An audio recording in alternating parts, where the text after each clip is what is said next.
The amazing performance of Mercedes at the Spanish Grand Prix brought the confidence of the team so high that Hamilton now started to send shots towards Red Bull and even went as far as taunting the Austrian team. Now, the 7-time world champion sent out a brutal challenge to his team, which if completed, might see the end of Red Bull dominance. The question is, how will the Brackley team respond, and will they be able to fulfill Hamilton's wish? Join us as we delve deeper into why Mercedes were so good in Spain and what will that mean for their rivals. The long-awaited W14B was, judging by the latest race, just the thing Mercedes needed. In it, they got a vastly improved car, already light years better than last year's W13, which was echoed by Hamilton as well when he said that this is by far the best car he had driven in almost 16 months. The Mercedes dominance was evident, and despite colliding with Norris at the start, Hamilton managed to stay cool and even retake this position after being overtaken by Lance Stroll. Aston Martin, which is the surprise package this year, did not live up to expectations as its drivers had a below-average race, leaving plenty of space for Russell and Hamilton to lock the podium alongside the winner and the untouchable Max Verstappen.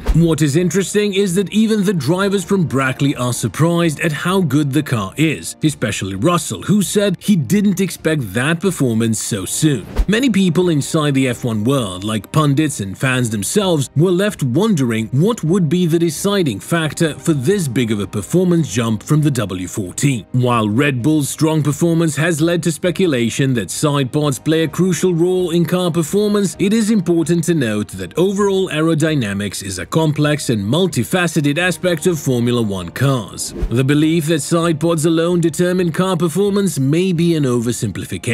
Mercedes as a team has a comprehensive understanding of aerodynamics and the factors that contribute to overall performance. It's worth considering that engineers estimate that only 40% of the car's aerodynamic ability comes from the top surface, while the remaining 60% is derived from the underfloor aero. George Russell has defended the team's approach to updates and strategies, stating that the improvements seen in Barcelona were not solely attributed to the side pods. This suggests that Mercedes takes a holistic approach to car development, considering multiple factors and components in their quest for performance gains. It's not the side pods that make the difference. It may be a factor, but the magic isn't in the side pods. We brought that design to the car to kind of rule it out, the side pods. The magic was done underneath the car on the floor. That's the same for every single team.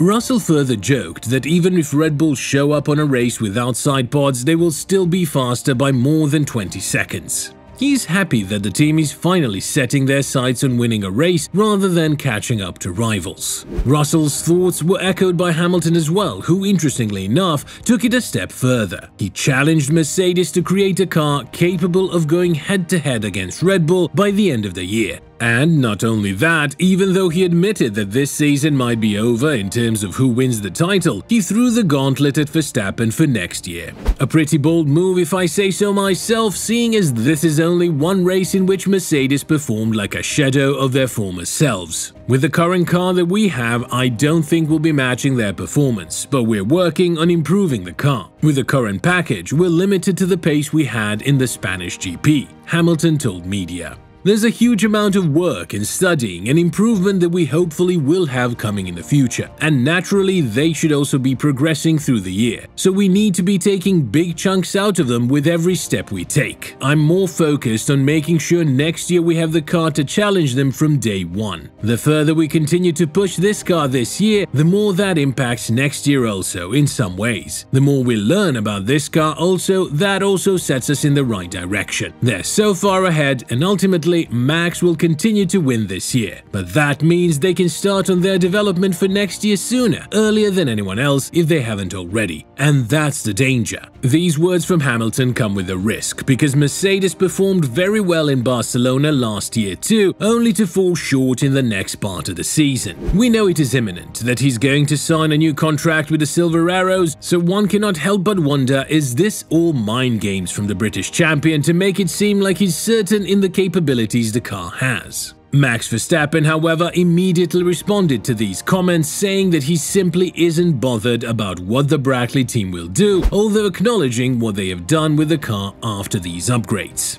They had a very strong race, to be honest. I think they're improving, but from our side, it's not about being worried. We just have to focus on ourselves, trying to keep on improving the car, he said. At the moment, it all looks great, but you can't stand still in this world. We just keep trying to find things in the car, try to learn, like to understand why the hard tire wasn't working with the car. We'll see what happens in the coming races. I don't know if there are going to be tracks that are better or worse. We'll find out. He went on to say that it is good for the viewers if there are more teams competitive for the title, rather than there being only one title challenger like the last decade pretty much, bar the 2021 season. It's great for the sport in general if you have more teams fighting up front. That's what they want to achieve, so honestly that would be amazing, to have more drivers really up there, and hopefully throughout the year it will already get closer, and maybe next year there are more teams really up there. Knowing Max, this might just be for media showcase, as we are certain that the last thing he would want is a competitive Hamilton and Mercedes in his rearview mirror, seeing how things developed the last time that happened. What's certain is that the towel has been thrown from a team very far behind Red Bull right now, and they still need consistency before all to be even close to them. We could compare the Mercedes upgrades to being a magician and using tricks to distract the audience. In this case, everyone's attention was drawn to the new side pods of the car, but the real magic was happening underneath. Mercedes has been struggling a bit lately, but these changes to the floor and suspension have given them some hope, albeit this is not a quick fix. They know there's a long road ahead with more challenges and difficulties, but now they have a clear plan in place to get back to the top of Formula 1.